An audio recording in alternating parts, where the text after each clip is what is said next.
먼저 요즘 우리 그 오마이 TV 구독자 또는 시청자 여러분들이 가장 관심 있는 주제 중 하나가 단연코 주식입니다. 그렇겠죠. 네. 국회에서 일하시는 분들도 네. 비슷하시겠죠.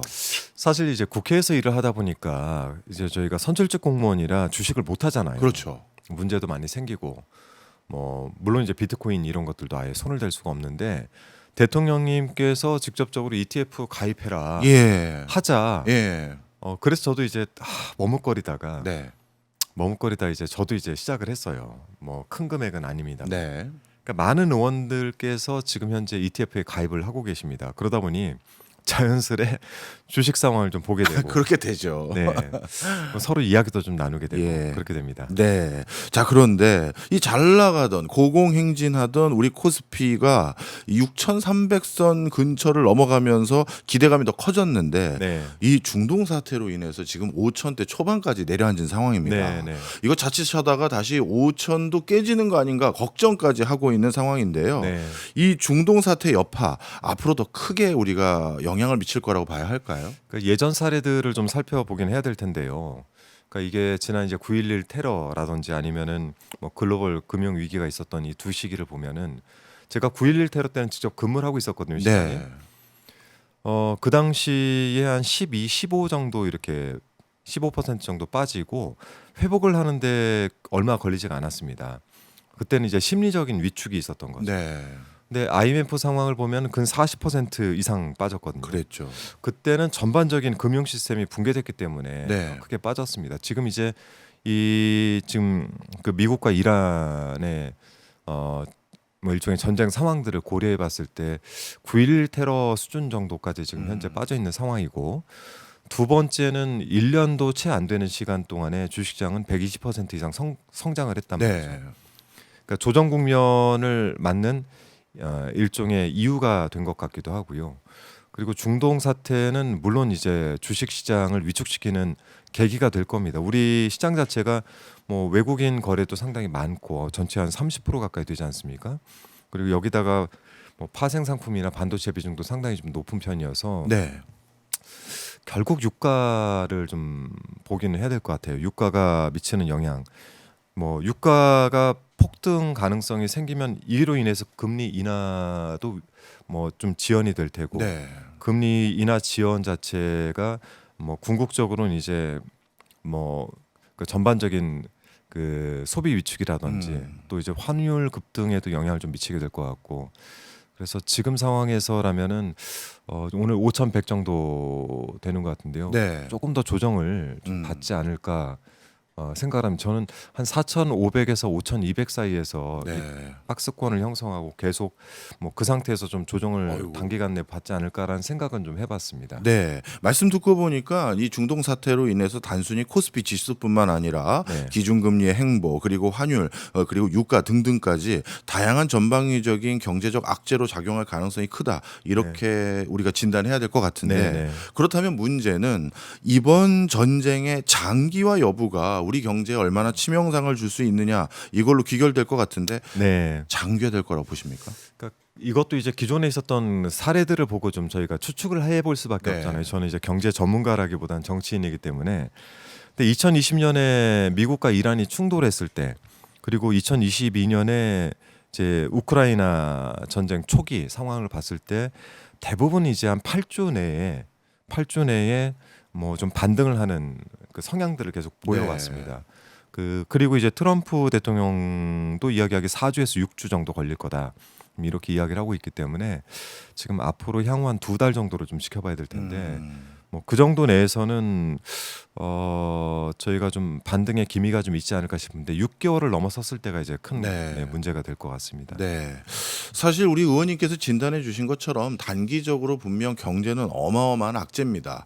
그런데 우리가 전쟁을 역사적으로 돌이켜 봤을 때 참으로 불편한 진실이지만 그 전쟁에 직접 참여하는 당사국이 아닐 경우에는 사실 경제에 큰 호재로 작동하는 경우도 많았었죠. 그런 경우들도 있죠. 네. 1차 세계대전, 2차 세계대전이 유럽에서 발발하고 난 뒤에 그 전쟁 덕분에 전 세계 패권 국가로 발돋움한 게 미국이고요. 네. 또 불편하지만 또 참 한국 전쟁 때문에 경제적인 피해를 한 번에 복구한 게 또 일본이죠. 일본이고요. 네.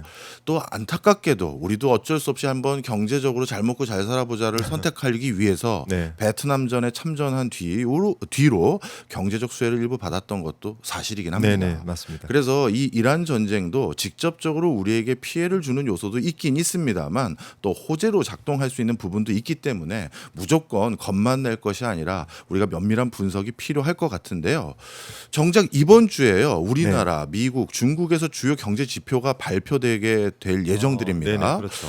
어떤 영향을 주는 걸로 지표들이 발표될 거로 보세요? 그러니까 한국과 중국과 뭐 이제 미국의 경제 지표는 각각 바라봐야 되는 것들이 좀 다르지 않습니까? 네. 예를 들어 미국 같은 경우는 이제 소비자 물가인 CPI를 봐야 되고 네. 이게 제일 중요하죠. 인플레이션을 측정하는 뭐 어떤 기준이 되기 때문에 네. 특히 유가 급등 상황에서는 이 CPI를 좀 저희가 좀 눈여겨 좀 봐야 될 것 같고 중국 같은 경우에는 지금 이제 인민대회당에서 발표를 하게 되는 이 경제 지표 상에서 저는 개인적으로는 경기 부양책이 어떻게 나올 것인가 이거를 좀 눈여겨 좀 봐야 되지 않나. 그러니까 저희한테 이제 호재로 작용을 한다라면은 CPI는 좀 둔화가 되고 예. 그리고 이제 뭐 중국의 경기 부양책이 나온다라고 발표되는. 하면은 상당히 호재로 작용하겠지만 반대로 간다면 네. 저희도 뭐 한국도 이제 크게 좀 영향을 받지 않을까 생각이 들고 어쨌든 저희는 수출과 이제 반도체를 좀 집중해서 예. 봐야 되겠죠. 네. 바로 그 관점에서 또 의원님이 지금 후보로 활동하실 네네. 경기도 네. 가장 중요한 우리나라 경제 뭐 허리이자 심장부 아니겠습니까? 그렇습니다. 이렇게 경제 상황이 안 좋아지거나 열악해졌을 때 또 경기도가 직접적으로 경기에 영향을 받을 수도 있는데 네. 사실 의원님이 만약에 네. 당선되고 나면 네. 세계적인 호황까지 맞물리면 정말 좋았을 텐데 이거 참 그러게요. 걱정이 많으시겠어요. 근데 저는 이제 지금 현재 미국이 가지고 있는 생각들 예. 이제 트럼프 대통령이 가지고 있는 생각들 그리고 향후에 이제 어떤 일을 벌일지 좀 이게 워낙에 전 세계적으로 영향을 많이 미치는 사안이라 네. 저도 조금 우려스러운 점이 있고 다만 그럼에도 불구하고 한국 정부가 이런 부분들을 좀 기민하게 대처는 하고 있는 것 같다. 네. 뭐 저희 정부 그러니까 저희가 여당이어서 그런 얘기를 드리는 것 보다는 대통령께서도 이러한 경제적인 그 상황들을 고려하고 지금 지침을 내리고 빠르게 대응해 나가는 거는 그나마 좀 다행이라고 생각을 하고는 있습니다. 네, 맞습니다. 이거는 꼭 국내뿐만 아니라 외국에서도 그런 평가를 많이 내리고 있더라고요. 네. 그런 과정에서 경기 상황까지 뒷받침이 잘 되면 진짜 다시 날개를 쫙 펴고 우리 경제가 날아갈 수 있을 여건이 될 것 같은데 자, 다시 주식 얘기로 잠깐 돌아서면요. 네. 주식 시장을 요즘 견인하고 있는 대표적인 분야 하면 당연히 반도체를 우리가 꼽을 수 있을 겁니다. 네. 반도체 말고도 방산, 조선 또 뭐 신재생 에너지 등등 이런 것들이 지금 강한 흐름을 보이고 있는데 앞으로 이런 흐름이 우리 경제에서 계속될 거라고 보시는지도 궁금합니다. 근데 저는 이제 반도체하고 방사는 굉장히 긍정적으로 바라보고 있습니다. 네. 특히 반도체가 상승을 하면은 뭐 잘 아시겠지만 AI의 인프라 투자가 원인이 되지 않습니까? 네. 근데 AI 서버 같은 경우에는 뭐 메모리가 기존 이제 서버에 비해서 한 10배 가까이 좀 이제 더 드는 경향이 있기 때문에 뭐 메모리 가격도 상승을 하게 되고 이에 따라서 SSD도 이제 수요가 더 증가를 하게 되고 뭐 이런 측면들은 굉장히 좀 제가 볼 때는 호재인 것 같고 네. 방산도 지금 세계 군비 경쟁이 일어나고 있는 상황이어서 예. 뭐 2014년 대비 한 2배 정도 늘지 않았습니까? 그래서 이런 부분들은 제가 굉장히 호재로 봐서 반도체나 방산이 지금 당장은 꺾이거나 그럴 경향은 또 없을 것 같다라는 생각이 정치인으로서는 좀 들고요. 네. 조선은 이제 에너지 전환과 맞물리고 또 이 배는 보통 20년에서 25년 주기로 이제 교체를 하지 않습니까? 네. 그래서 이런 부분들은 또 조선업계의 호황이긴 한데 다만 지금 상황, 지금 이제 세계적인 상황들, 전쟁이 지금 뭐 발발해 있는 상태이기도 하고 이게 언제까지 갈지 모르는 상황이기 때문에 이 부분에 있어서는 조선은 조금 조심스럽게 바라볼 필요가 좀 있지 않나 싶습니다. 네. 사실 우리나라에서도 간만에 조선에 큰 물 들어오는 시점이라서 이런 부분이 진짜 뼈아픈 게 아닌가 걱정은 되긴 합니다만 네. 그럼에도 불구하고요.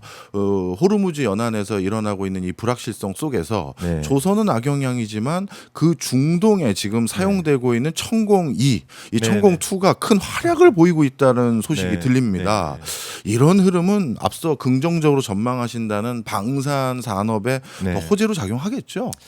아무래도 당분간은 이제 어느 정도 캐파는 있겠지만은 방산 같은 경우는 전 세계적으로 군비 경쟁에 지금 들어가 있는 상태라고 보고 있습니다. 뭐 장기 구조적으로는 상승을 할 수밖에 없고 한국 방산이 이 뭐라고 하죠? 가격 대비 효능이 워낙 뛰어나기 때문에 네.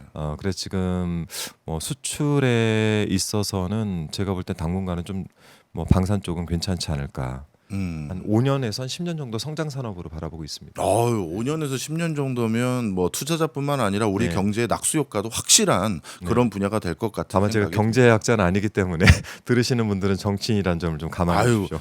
요즘은요 아시지 않습니까? 네. 경제를 좌지우지하는 중요한 키플레이어도 국가 또는 네. 정부 또는 정치 쪽에 가버린 상황이 돼버렸잖아요. 네, 그건 게임의 맞습니다. 룰을 다시 세팅하는 거니까요. 네. 그러다 보니까 의원님처럼 실제 경제에서도 열심히 활동해 주셨고 스타트업 대표나 또 프로그래머로 활동하신 분들의 역할이 더 클 거라는 생각이 드는데요. 이런 과정에서 그냥 만약에 의원님이요. 네. 오늘 빙의를 해보겠습니다. 네, 네. 우리 경기도 도민이다. 네. 그랬을 때 진짜 의원 배지를 떼고 말씀해 주십시오. 네, 네, 네. 경제 이번 이란 사태가 장기화될 것 같다라고 판단이 든다면 네. 주식시장의 포트를 어떻게 바꾸실 거예요? 굉장히 좀 어려운 질문인데요. 저는 어쨌든 이게 뭐 기관 투자자나 네. 그리고 이제 뭐 흔히 말하는 큰 손이 아닌 그 일반 국민이라고 한다면 네. 저는 조금 이제 지수 종목으로 좀 전환을 해서 안전하게 안전자산 관리 형태로 좀 가야 되는 것이 아닌가. 네. 리스크 있는 자산을 지금 사들이기에는 좀 너무 모험이지 않나 싶습니다. 근데 뭐 잘 아시겠지만 지수 종목은 인버스 레버리지만 보고 그 안에서 박스권의 모양만 잘 보면 실제 크게 손해를 보지 않고 일정 수익을 얻을 수 있기 때문에 뭐 그렇게 좀 안전하게 자산 관리를 하시는 쪽으로 좀 당분간 좀 전환하는 것도 나쁘지 않다라는 네. 생각입니다. 실제 의원님의 투자 스타일은 좀 안전지향적이세요. 저는 안전지향적이죠. 공무원이기 때문에. 예, 그럴 수밖에 없는 면도 있겠네요, 네네. 진짜. 투자 쪽에 있었으면 저도 굉장히 과감하게 했을 텐데. 예, 알겠습니다. 사실 우리 증시가 이렇게 급격하게 반등하는 마중물 역할을 한 것도 상법 개정안을 중심으로 한 네. 정부의 건전한 시장 조성이 중심축 역할을 했던 게 분명한 네, 사실 네. 아니겠습니까? 그렇다면 어차피 예정되어 있던 건전한 시장 분위기 조성 네. 이런 것들에 대해서 좀 더 속도감 있게 네. 다음 스텝으로 준비됐던 걸 우리가 빨리 진행하는 것도 도움이 될 거라는 생각이 들거든요. 외국인 투자자들도 우리 증시에서 떠나지 않고 네. 심지어 국내 투자자들도 정책적 호재가 더 생길 거다 생각이 들면 조금 더 자금 흐름을 과감하게 베팅하거나 그래 이대로 가보자라고 선택할 수도 있잖아요. 네네네. 다음 스텝으로 준비되고 있던 주가 누르기 방지법 이런 것들은 지금 어떻게 돼가고 있고 앞으로 우리가 어떤 기대감을 가지면 좋을죠. 네, 뭐 앞서 조금 이제 들어갔던 얘기를 좀 보면은 어쨌든 지금 이제 뭐 미국과 중국의 경제 지표가 발표되고 있는 상황에서 제일 중요한 핵심 변수는 결국 유가이고 네. 외국인들이 떠나지 않는 데에는 이제 환율 문제도 좀 있긴 하지만 네. 그런 걸 다 차치하고 우리 전체 펀더멘탈만 보고 이제 한국 증시가 좀 나아질 것이다. 코리아 디스카운트가 좀 사라질 것이다. 이런 측면에서 3차 상법 개정안은 어쨌든 주주들의 권한을 강화한 것 아닙니까? 네. 저희가 이제 주가 누르기 방지법이라고 부르는 거는 총 3가지의 주요 내용들인데 첫 번째가 자사주 소각을 좀 의무화하는 것. 네. 그리고 두 번째가 내부 거래에 대한 규제를 강화하는 것. 또 세 번째가 기업의 의도적인 저가 정책 이런 것들을 좀 방지하는 것을 지금 주요 골자로 하고 있어서 뭐 지금 이제 뭐 이런 것들이 개선 시에는 외자가 유입될 수 있는 환경은 확실하게 조성이 된다. 네. 국제 정세는 좀 따라가지고 뭐 지수들은 좀 뭐 폭락이 좀 있긴 하겠지만 네. 등락이 좀 있긴 하겠지만 뭐 국내 증시의 환경 개선 측면에서는 확실한 효과가 있을 것이다 이렇게 보고 있습니다. 네, 맞습니다. 사실 외국인들이나 투자하는 전문가들 입장에서는 환경 개선이 된다라는 건 우리나라 알토란 같은 기업들에게 눈을 돌릴 수 있는 가장 중요한 요소거든요. 네. 그렇기 때문에 저도 전문적으로 투자를 담당하고 있는 학과의 교수로서 주가 누르기 방지법이나 이런 것들이 조금 더 이럴 때는 속도감 있게 진행됐으면 하는 바람이 네, 좀 네. 있습니다. 이런 것들 진행할 때 좀 안타까움도 있어요. 어떤 거냐면요. 네.